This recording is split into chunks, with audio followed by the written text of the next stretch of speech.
The headlines: Dangote increases petrol prices to 955 naira per litre for bulk buyers. Troops rescue 18 kidnapped victims in Plateau State. Court of Appeal upholds Julius Abure as Labour Party national chairman. And on the international scene, South Sudan enforces curfew as Sudan killings spark riots. Hello and welcome to Trust TV News Update. I am Sumaya Abubakar.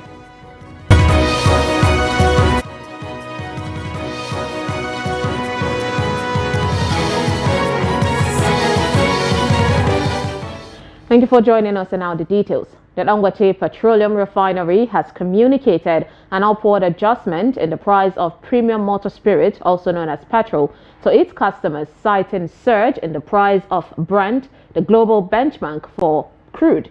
In an email statement on Friday, the refinery announced that its refined product would now be priced at 955 naira per litre at the loading gantry, marking an adjustment in its pricing structure.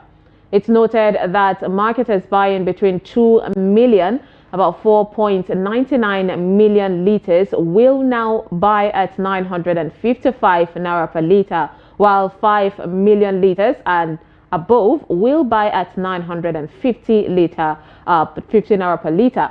The amount marks an increase of 55 naira or 6.17% from 899.50 naira and kobo per litre announced as a holiday discount for Nigerians last year, December.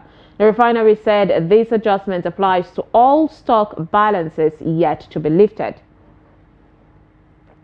The National Bureau of Statistics, the NBS, says the average retail price of a litre of petrol increased from 648.93 naira in November 2023 to 1,214 naira in November 2024.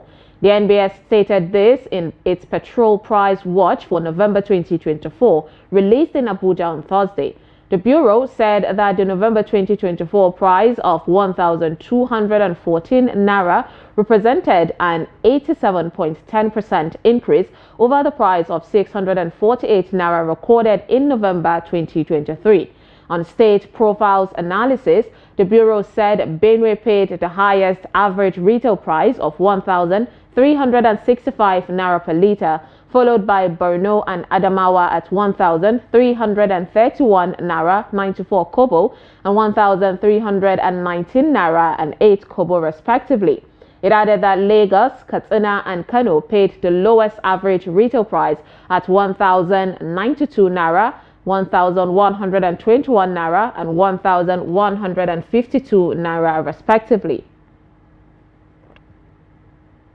On security matters, the troops of 3 Division Nigerian Army and Operation Safe Haven have rescued 3 septuagenarians alongside 15 others from the kidnappers' enclaves.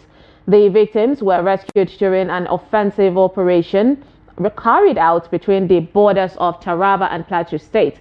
Operation Safe Haven Information Officer Major Samson Zakum told journalists at the operations headquarters in Jos that the rescued victims have been reunited with their families after profiling and documentation by relevant agencies. The operations also led to the apprehension of some of the criminals and the recovery of dangerous weapons, including ammunition and firearms. The troops said the released victims have been reunited with their families after the profiling and documentation by the relevant agencies. Gunmen suspected to be kidnappers reportedly abducted a retired civil servant Adekunle Ola at Iyara, the headquarters of Ijumu local government area in Kogi State. It was gathered from the community that the gunmen numbering up to 10 invaded the residence of Ola in the night of Wednesday and whisked him away to unknown destination in the bush. The national president of Iyara Community and Development Association, IDA, Aliyu Badaki, confirmed the abduction of the retired civil servant in their community, describing it as a case of kidnapping too many. He said the abduction of Ola in the community is coming less than a year that the chief imam of the area, Sheikh Kasim Musa, was kidnapped at his Ilukwa residence in March last year. The IDA president condemned the reoccurring attacks on Iyara, the headquarters of Ijumu local government area, even as the association called on security agencies to fish out the kidnappers of the retired civil servant. A source said the family of the abducted retired civil servant are living in fears as his abductors are yet to communicate with them over his fate. The state's police command is yet to confirm this incident. The operatives of the Nigerian police force have arrested 2 suspects on Friday at Dudwa Kambe and Irua Washima Ironyume for allegedly manufacturing of illegal weapons. This follows a well-coordinated operation that led to the discovery of an illegal weapons manufacturing factory at Nse Akamabe in Kwande local government area of Benue State. The force public relations officer, Muiwa Adejobi, who disclosed this in a statement on Friday, noted that 9 locally fabricated pistols, 1 locally fabricated AK-47 rifle, 2 gas cylinders, 4 vice machines, 1 filling machine, and numerous other weapons manufacturing tools were recovered during the raid. In another development, Adejobi said police operatives attached to the Delta State Command, acting upon credible intelligence, raided an apartment in DSC belonging to an alleged notorious 32-year-old Eye confraternity member named Prosper Akeni, who is a hitman for the cult group. Recovered from the operation were 1 English revolver pistol, 1 Beretta pistol, 2 locally made double-barrel gun, 2 locally made single-barrel gun, 1 locally made revolver pistol, 1 locally made single-barrel pistol, and 25 rounds of ammunition. According to the police PRO, the suspect confessed to the guns recovered belonged to his cult group and he was in custody of them as number 1 man in the group. The FCT Commissioner of Police, Olatunji Disu, has ordered the closure of all assembling points for scavengers who sell used items, popularly called pantakers, in the FCT for 2 weeks. This, according to the Commissioner, is to ensure that they could be profiled. He also announced that scavenging in the FCT is banned. Commissioner Disu gave the orders while answering questions from journalists after a joint operation which led them to the day-day scrap market revealed over about 15 manholes and other public infrastructure that was stolen and sold in the market. He warned that no scavenger should be found in the FCT except at dump sites and urged all FCT residents to report to the police if they saw any scavenger after the ban. All pantakers in the Federal Capital Territory have been closed for 2 weeks. For them to come forward for us to profile them, we want to know who are operating in all the pantakers. And scavenging has been banned in the Federal Capital Territory. The only place we can see them is out of town completely, and they must be on the dump site. That's the only place they can operate. We don't want them on any street. We don't want them moving around the town. If they are seen, call us, they will be arrested immediately. We want to enjoin members of the public to continue to give us wonderful information, to continue to cooperate with us.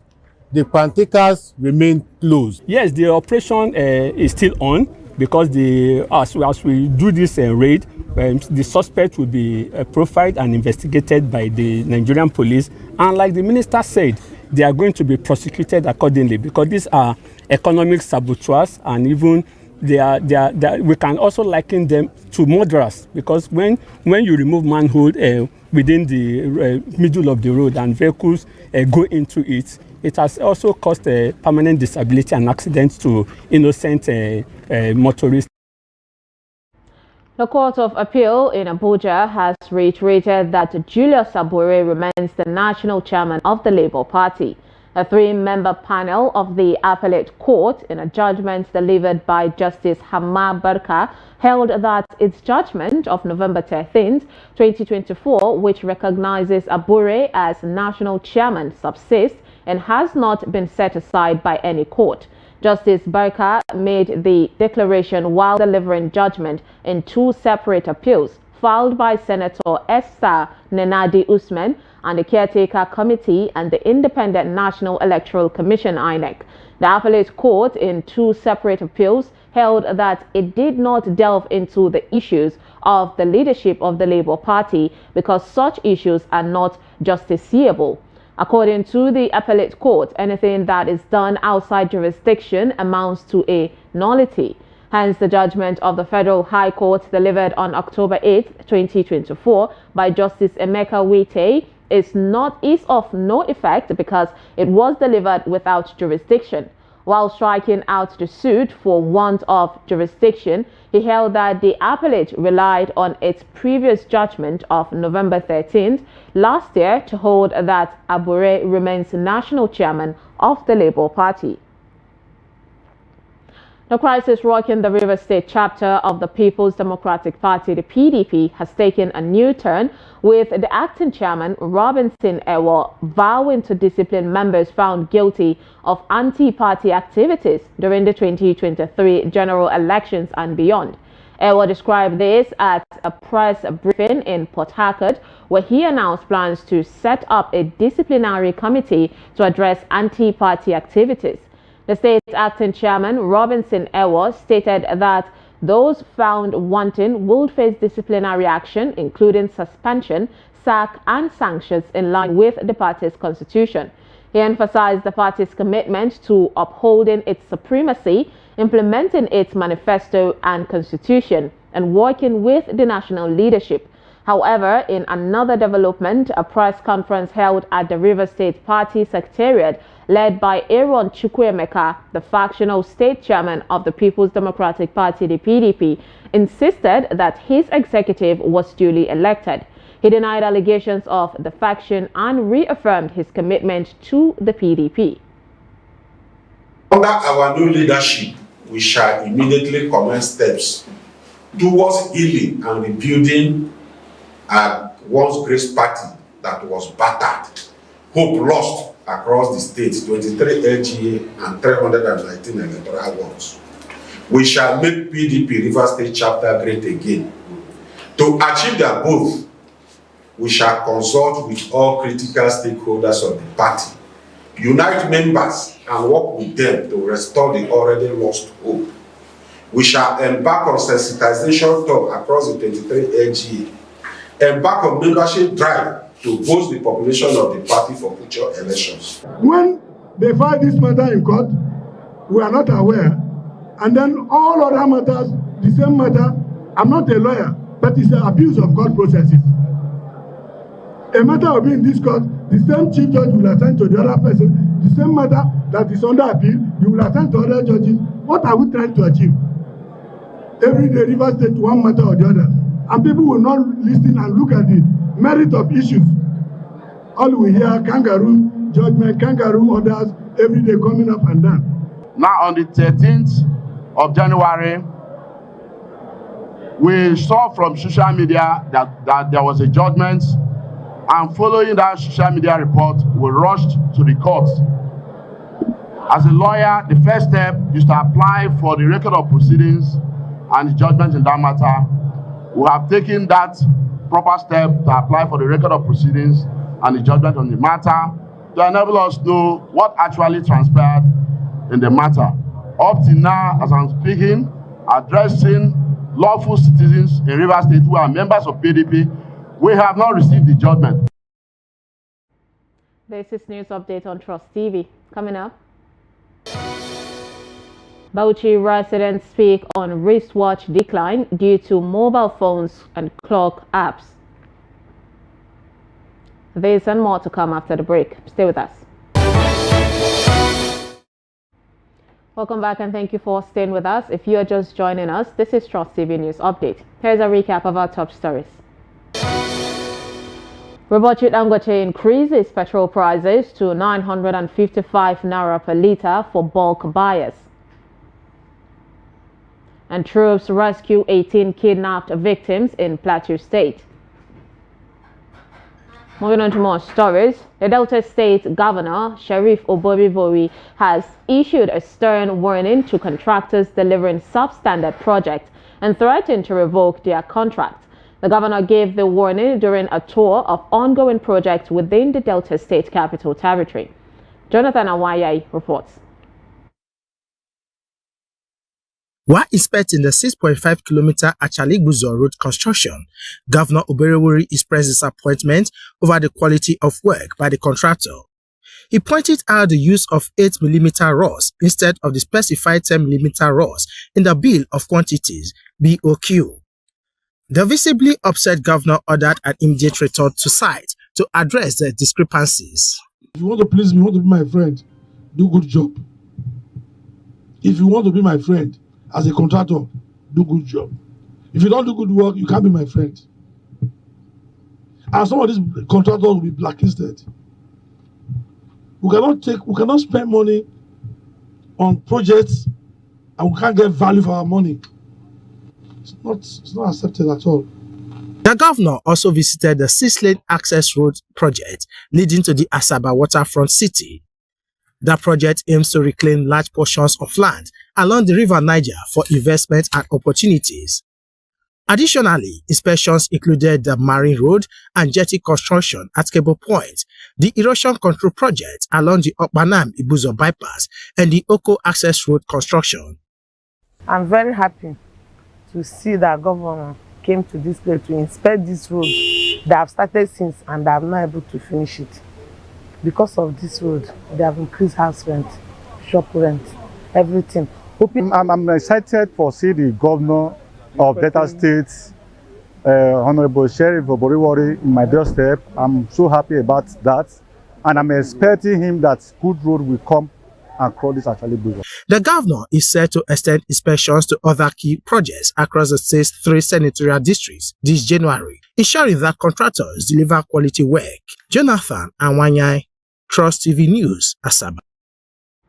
Wristwatch repairers and users in Bauchi State, particularly youths, have expressed divergent views on the proliferation of Android phones that come with clock apps that are now playing down the importance of traditional wristwatches and wall clocks. They noted that the old tradition of checking clocks and watches is gradually fading due to evolving and emerging technology. Trust TV's Adamu Imam reports. Wearing a wristwatch nowadays for the sole purpose of checking time has become less important to some extent, while many may wear them as a compliment for their dressing. Residents of Bauchi, especially the youth, shared their preference for using mobile phones to check time while wearing a wristwatch for other reasons. To me, wristwatches are still relevant because no day passing without me using my wristwatch to check time. Because of the nature of my work, I have plenty wristwatches because they give me confidence when wear them. So despite using an Android phone, they help me honor agreement with my customers.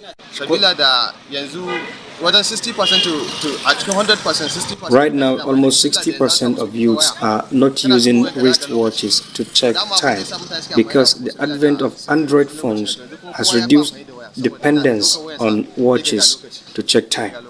This is, however, not to say people are not using them, but seriously, people rely more on phones. Let me check my phone. I usually forget that I even have wristwatch on my hand. Most times if you see people using wristwatch, it's mostly digital, and when they use it too, once you have wristwatch on your hand, I can basically say that it's basically for fashion these days. That's why people usually wear wristwatches. Right. But it's very convenient if you can put it on, and you find out that a lot of people don't even like wearing it. They say it inconveniences them. So, but it's actually good because you don't know. There are times where your phone will not be there and you need to check the time quickly. In the same vein, Aminu Dammasani, a well-known wristwatch repairer at Wunti Market who has spent over 50 years repairing watches, says despite the challenges of the times, technological advancement brings hope to life.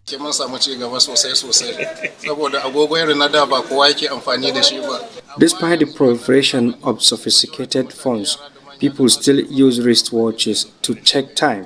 I say this because we still repair them here, especially digital watches, which are not like the old watches. Even youth buy expensive watches and we fix the watches, they bring them here. So we thank God for our trade. Even as an old person, I am still using both wristwatches and handsets to check time. So both of them are useful to me. However, Damasani is appealing to the government and relevant agencies to always remember them during skills acquisition trainings to enable them sharpen their skills in tune with the 21st century. In business, the World Bank has projected 3.6% average economic growth for the Nigerian economy between 2025 and 2026, following ongoing reforms by the federal government. The global lender stated this in its report, Global Economic Prospects, January 2025, published on Thursday. It added that recent reforms by the federal government helped to boost business confidence. Profound among the economic reforms by the federal government has been the removal of fuel subsidies and controversial tax bills. The bank added that oil production is expected to increase over the forecast period but remain below the OPEC quota. Away from Nigeria, police in South Sudan have imposed a nighttime curfew following violent protests in the capital, Juba, that escalated into looting of Sudanese-owned businesses. The curfew started at 6 p.m. daily, was announced Friday by Police Chief Abraham Manyuat at the state television as new demonstrations erupted in Juba and other cities. Heavy gunfire was reported on Thursday as security forces were deployed to curb the unrest. Protesters vandalized and looted shops owned by Sudanese nationals in several neighborhoods, prompting police to fire warning shots to disperse the crowds. The protests were sparked by outrage over reports of South Sudanese civilians allegedly killed by Sudan's armed forces in Wad Madani, the capital of Sudan's El Gezira state. Graphic videos of the killing circulating on social media have added to the tensions. Police spokesperson Colonel John Kasara Kwang Nihial assured that Sudanese living in South Sudan would be protected and warning that looting and attacks on their properties would not be tolerated. The violence highlights growing tension between the two neighboring nations as thousands of South Sudanese remain stranded in conflict-stricken Sudan. And finally, in sport, the Super Eagles goalkeeper Emas Obasogie has joined Tanzanian club Singida Black Stars. The 25-year-old sealed a move to Singida Black Stars from Ethiopian club Fasil Ketema FC. Obasogie spent 4 months in Ethiopia after moving from Bendel Insurance. The short put pen to paper on a 2-year contract after joining Fasil Ketema in September 2024. Obasogie helped Bendel Insurance win the Nigerian Federation Cup in 2023. The goalie kept 18 clean sheets, a new Nigeria Premier Football League NPFL record last season, and he is currently Super Eagles' third choice goalkeeper. And with that, we wrap up Trust TV News Update. Do not forget to follow us across all our social media platforms and join our YouTube live stream for more news programs and documentaries. I am Sumaya Abubakar. Thanks for watching.